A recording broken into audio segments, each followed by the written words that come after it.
एक ऐसा मंदिर जहां आज भी रात होते ही नृत्य करती आत्माओं के पायलों की झनकार सुनाई देती है। जी हाँ दोस्तों, हो सकता है ये सुनने में आपको अटपटा लगे और ये भी हो सकता है कि आप ये सोचें कि आज विज्ञान और टेक्नोलॉजी के युग में कैसी दकियानूसी और अंधविश्वासी बातों को फैलाया जा रहा है, मगर ये सच है। जानिए उस मंदिर के बारे में जो एक मंदिर तो है मगर आज तक वहाँ कभी पूजा नहीं हुई। किंवदंतियां हमेशा से ही लोगों के बीच आकर्षण का केंद्र रही हैं। साथ ही इन किंवदंतियों को जानना हमेशा से ही कौतूहल और रोमांच का विषय रहा है। और आज हम आपको बताएंगे कोणार्क के सूर्य मंदिर के बारे में। कोणार्क में उन पर्यटकों के लिए बहुत कुछ है जो यात्रा के अलावा कुछ खास और रोचक की तलाश करते हैं। कोणार्क का सूर्य मंदिर कामुकता को भी एक नई परिभाषा देता है। यहाँ बनी मूर्तियों में बड़ी ही खूबसूरती के साथ काम और सेक्स को दर्शाया गया है। यहाँ बनी मूर्तियाँ पूर्ण रूप से यौन सुख का आनंद लेती दिखाई गई हैं। मजे की बात यह है कि इन मूर्तियों को मंदिर के बाहर तक ही सीमित किया गया है। ऐसा करने के पीछे कारण ये बताया जाता है कि जब भी कोई मंदिर के गर्भगृह में जाए तो वह सभी प्रकार के सांसारिक सुखों और मोह माया को मंदिर के बाहर ही छोड़ आए। कोणार्क का मंदिर में लगा चुंबक, संध्या के बाद नृत्य करती हुई आत्माओं के पायलों की झनकार, आत्महत्या,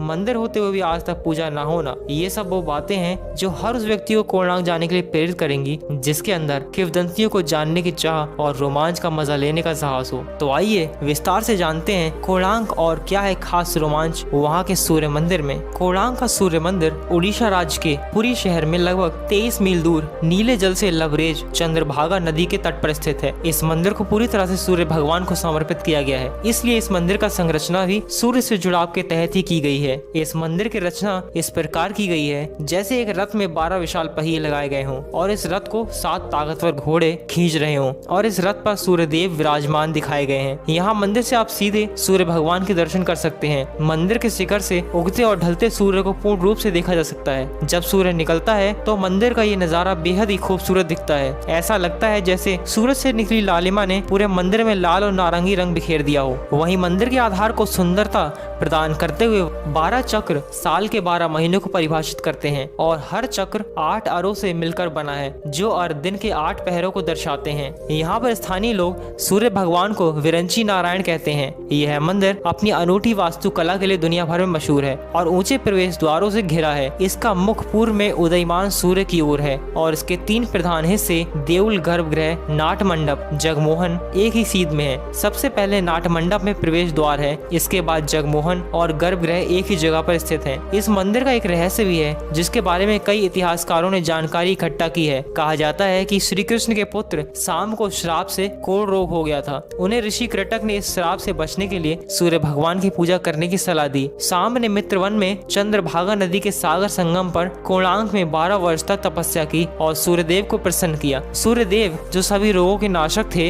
इनके रोग का भी अंत कर दिया। जिसके बाद शाम ने सूर्य भगवान का एक मंदिर का निर्माण का निश्चय किया। अपने रोग नाश के उपरांत चंद्रभागा नदी में स्नान करते हुए उसे सूर्यदेव की एक मूर्ति मिली। यह मूर्ति सूर्यदेव के शरीर के ही भाग से देव शिल्पी श्री विश्वकर्मा ने बनाई थी। शाम ने अपने बनवाए मित्रवन में एक मंदिर में इस मूर्ति को स्थापित किया। तब से यह स्थान पवित्र माना जाने लगा। कई आक्रमणों और नेचुरल डिजास्टर के कारण जब मंदिर खराब होने लगा तो 1901 में उस वक्त के गवर्नर जॉन वुडबर्न ने जगमोहन मंडप के चारों दरवाजों पर दीवारें उठवा दी। इसे पूरी तरह से रेत से भर दिया ताकि ये सलामत रहे और इस पर किसी डिजास्टर का प्रभाव ना पड़े। इस काम में 3 साल लगे और 1903 में पूरी तरह पैक हो गया। वहाँ जाने वालों को कई बार यह पता नहीं होता कि मंदिर का अहम हिस्सा जगमोहन मंडप बंद है। बाद में आर्कियोलॉजिस्ट ने कई मौकों पर इसके अंदर के हिस्से को देखने की जरूरत बताई और रेत निकालने का प्लान बनाने की बात भी कही। यह मंदिर 2 भागों में बना हुआ है, जिसमें से पहले भाग नट मंदिर में सूर्य की किरणें पहुंचती थीं और कहा जाता है कि कांच या हीरे सरीखे धातु से वो इस मंदिर की प्रतिमा पर पड़ती थीं, जिससे इसकी छटा देखते ही बनती थी। वहीं मंदिर में एक कलाकृति में एक इंसान हाथी और शेर से दबा है जो कि पैसे और घमंड का घोतक है और ज्ञानवर्धक भी।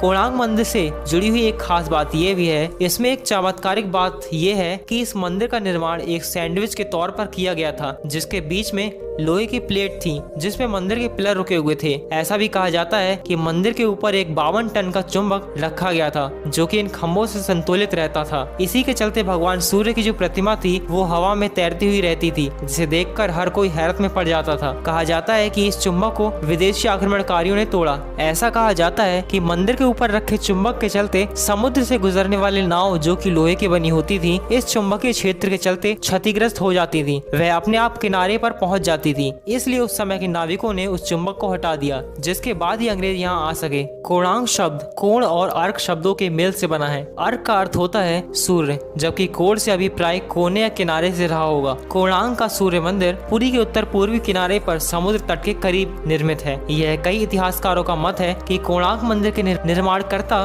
राजा लांगूल नरसिंह देव की अकाल मृत्यु के कारण मंदिर का निर्माण कार्य खटाई में पड़ गया। इसके परिणाम स्वरूप अधूरा ढांचा ध्वस्त हो गया, लेकिन इस मत को ऐतिहासिक आंकड़ों का समर्थन नहीं मिलता। पुरी के मतल पंजी के आंकड़ों के अनुसार कुछ 1278 ईस्वी के ताम्र पत्रों से पता चलता है कि राजा लांगूल नरसिंह देव ने 1282 तक शासन किया। कई इतिहासकार इस मत के भी हैं कि कोणार्क मंदिर का निर्माण 1253 से 1260 के बीच हुआ था। अतः मंदिर के अपूर्ण निर्माण का इसके ध्वस्त होने का कारण तक संगत नहीं है। कोणार्क के बारे में एक मिथक और भी है कि यहाँ आज भी नर्तकियों की आत्माएं आती हैं। अगर कोणार्क के पुराने लोगों की माने तो आज भी यहाँ आपको शाम में उन नर्तकियों के पायलों की झनकार सुनाई देगी जो कभी यहाँ राजा के दरबार में नृत्य करती थी। आश्चर्य की बात यह है कि एक तरफ जिसे मंदिर कहा जाए वहीं पूजा ना हो, ये किसी अचंभे से कम नहीं। यहाँ के स्थानीय लोगों की अगर माने तो आज तक इस मंदिर में कभी पूजा नहीं हुई और अब तक ये मंदिर एक वर्जन मंदिर है। कहा जाता है कि मंदिर के प्रमुख वास्तुकार के पुत्र ने राजा द्वारा उसके पिता के बाद इस निर्माणाधीन मंदिर के अंदर ही आत्महत्या कर ली थी, जिसके बाद से इस मंदिर में पूजा या किसी भी धार्मिक अनुष्ठान पर पूर्णतः प्रतिबंध लग गया।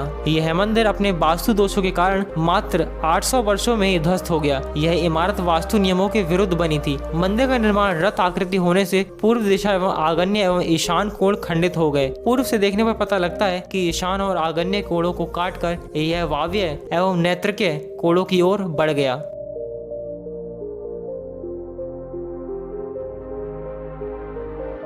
तो दोस्तों यही थे कोणार्क के सूर्य मंदिर के कुछ रहस्य। तो दोस्तों अगर आपको वीडियो अच्छी लगी हो तो वीडियो को लाइक करें, शेयर करें, कमेंट करें और चैनल को सब्सक्राइब करें। तो चलिए मिलते हैं नेक्स्ट वीडियो में, तब तक के लिए थैंक्स फॉर वॉचिंग।